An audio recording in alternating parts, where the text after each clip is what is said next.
na dawo kawai saboda talaka yana bukata. Idan ban faɗa ba ban san waye zai faɗa ba,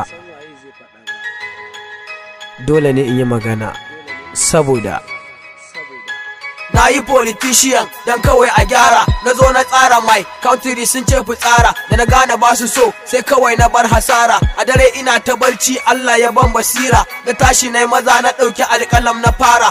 Na tuna da cewa babu ni babu gadara, babana ne ma ya sani tsitsigen dabara.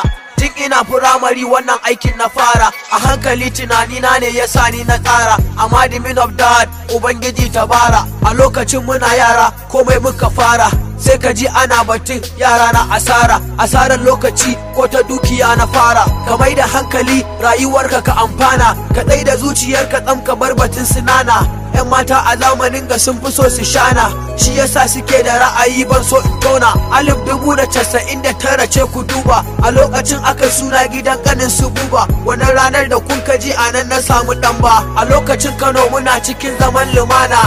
Dole ne batun hakan da hankali na auna, saboda lokacin ina ajin da kuka zauna. An yi darasin da tallakanmu za ya shana, when the case is all afun abun kamar na nuna. Amma a lokacin an ce repeat again ku zauna. Gani ba tsayi bare na ɗaga hannuwana, daga ƙauye na fito sutura ta ce nuni na. Ba da so in yi ɓarin wuta ta rufe ƙauna, shi yasa nake shiru na kau da kai abina. Amma akwai haske cikin duhu nake abina, idan gari ya haske in bayyana burina.